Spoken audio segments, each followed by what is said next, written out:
네, 방금 하신 질문은, 이 손등 정맥 시술 받으시는 분들이 굉장히 궁금해 하시는, 사항 중에 하나입니다. 손등에 있는 피부 정맥들은 이 국물처럼 연결되어 있기 때문에 한쪽을 차단해서 이게 없애게 되면 다른 부분 쪽으로 대부분 우회를 하게 됩니다. 그런데 이제 워낙 가는 길이 많기 때문에 뭐 일부 없앤다고 해서 그것이 뭐 특정에 있는 정맥을 굉장히 많이 다른 곳으로 튀어나오게 만들거나 그러지는 않습니다. 그러지는 않는데, 간혹 그런 경우가 생길 수가 있습니다. 그래서 예를 보면서 설명을 드리는 게 좋을 것 같아서 케이스 준비를 하게 됐는데요.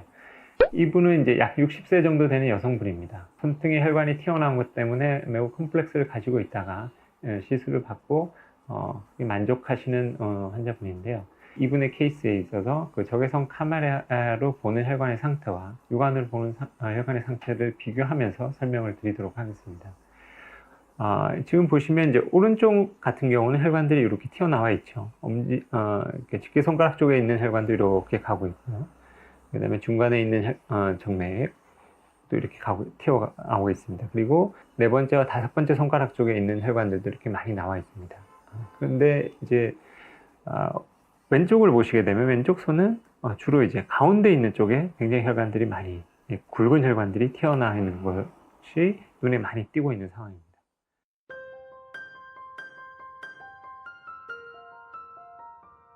예전에도 한번 말씀드린 적이 있는데, 이 네 번째와 다섯 번째 손가락 쪽에 있는 손등은 약간 손등이 이렇게 움푹 들어가는 특징을 가지고 있습니다. 그래서 그쪽에 있는 정맥을 너무 많이 없애게 되면 깨끗해 보일지는 모르겠지만 손등이 이렇게 약간 움푹 들어가는 현상 때문에 약간 앙상한 느낌을 만들 수가 있습니다. 그래서 그쪽에 있는 정맥들은 일부 조금 남겨놓게 되면 오히려 시술 후에 훨씬 더 자연스럽고 앙상한 느낌을 피할 수가 있습니다. 그것은 제가 다시 적외선 카메라를 보면서 설명을 드리도록 하겠습니다. 자, 오른쪽 같은 경우는 한번 보시죠. 오른쪽 같은 경우는 이렇게 혈관들이 이렇게 주행을 하고 있는데, 우리가 이렇게 육안으로 보는 혈관 말고도 이렇게 중간중간 혈관들이 관찰이 되고 있습니다. 관찰이 되고 있는데 우리가 예상치 못하는 혈관들이 크게 관찰되어 있지는 않고, 적외선 카메라에서 육안으로 보이지 않는 혈관들 중에 많이 포착되는 부분은 없습니다. 이런 분들은 대부분 시술을 하고 나면 크게 또 다른 혈관들이 튀어나오거나 이런 경우는 없습니다. 그래서 이분 같은 경우, 오른손 같은 경우는 이쪽의 혈관들을 다 차단을 하고 일부 혈관을 차단을 했으며, 이쪽 네 번째, 다섯 번째 있는 손가락 쪽에 있는 혈관은 일부만 차단을 하고 이 부분을 그대로 남겨뒀습니다.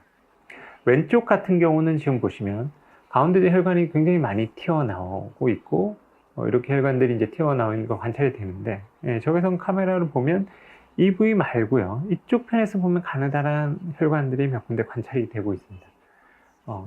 자, 이런 혈관들은 우리가 이제 시술을 하는 부위는 아니지만 가느다랗게 혈관들이 이제 존재를 하고 있는 거죠.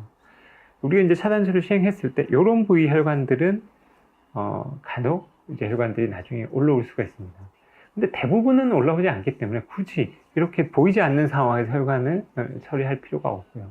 그 다음에 이렇게 튀어나오지 않은 상황에서 치료를 하고 싶어도 이런 상태에서는 하기가 굉장히 힘든 상황입니다. 그렇기 때문에 굳이 이렇게 눈에 띄지 않는 것이 적외선 카메라에서 존재한다고 하더라도 굳이 그쪽까지 손을 볼 필요는 없습니다. 그리고 이제 시술을 하고 나서 이제 어느 정도 시간이 지났은 후의 모습입니다.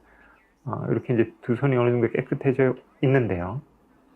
이제 오른쪽, 왼쪽을 각각을 보시게 되면 오른쪽은 아까 말씀드린 대로 이쪽에 이제 혈관들이 남아있죠. 남아있어도 이렇게 움푹 들어가는 쪽을 채우고 있고 파란색이 유지를 하고 있기 때문에 크게 보기 싫지가 않습니다. 이렇게 눈에 많이 띄는 부분들만 차단이 되어 있고 그 혈관들이 없어져 있는 것만으로도 굉장히 깨끗하게 보이고요. 이렇게 크게 눈에 띄지 않는 혈관들은 조금 남아있어도 파란색을 유지를 하기 때문에 크게 이상해 보이지가 않습니다.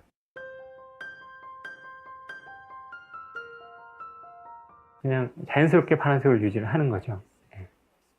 그런데 이제 왼쪽 화면을 보시게 되면 이분 같은 경우 굵은 혈관들은 싹 없어져서 깨끗해 보이는데 아까 말씀드린 쪽에 있는 혈관들, 이 혈관들이 살짝 이렇게 올라오는 것이 보입니다. 뭐 크게 신경 쓰여 하지 않으실 수도 있습니다. 요거에 비해서 이 정도는 크게 신경 쓰여 하지 않으실 수도 있고 뭐 굳이 처리를 하지 않아도 되지만 만약에 이제 본인이 요 정도 갖고도 굉장히 조금 더 치료를 하고 싶다는 생각이 든다면 그 부분만 살짝 이렇게 이제는 보이니까요. 눈에 보이니까 살짝 조금만 한두 군데 차단을 해도 더 좋은 결과를 가지실 수가 있습니다. 그래서 우리 이게 손등 정맥 치료라는 게 있는 것을 없애서 예쁘게 하는 거긴 한데 이거를 이제 무리하게 다 깨끗하게 하려고 하는 것보다는 처음에는 굉장히 시각적으로 보기 싫은 정맥들만 일부 처리를 해놓고 시간이 지나서 봐서 조금 눈에 거슬리는 부분이 있으면 할 수 있다면 그 부분만 살짝 이렇게 리터치 하는 것이 훨씬 쉽고 편합니다. 하고 나서도 멍도 별로 안 들고요. 그런데 굳이 보이지 않는 것에 한 번에 다 처리를 하겠다. 굳이 그럴 필요도 없고 괜히 그렇게 하게 되면 결과보다도 멍만 많이 들어서 불편하실 수가 있습니다. 그래서 이렇게 손등정맥 치료를 할 때는 너무 욕심을 내지 마시고 너무 민망한 부위 위주로 처리를 한다 이렇게 생각을 하시고 혹시 하고 나서 조금 신경 쓰이는 데가 있으면 살짝 더 리터치를 한다 이렇게 생각하는 것이 훨씬 마음이 편하실 겁니다. 그래서 이제 처음 말씀하셨던 맨 처음 이제 질문하셨던 거에 답을 드리면 손등 정맥이 굵은 정맥을 없애놓으면 다른 곳으로 다 혈관이 나오느냐? 그건 절대 아닙니다. 네. 근데 그럴 만한 혈관들이 간혹 있는데 설사 그렇다 하더라도 그것이 예전처럼 이렇게 많이 튀어나오지는 않고 일부 살짝 올라올 수는 있고요. 만약 그렇다면 그때 살짝 리터칭 하면 큰 문제가 없다라고 생각을 하시면 마음 편하게 시술을 받으실 수 있을 거라고 생각이 듭니다.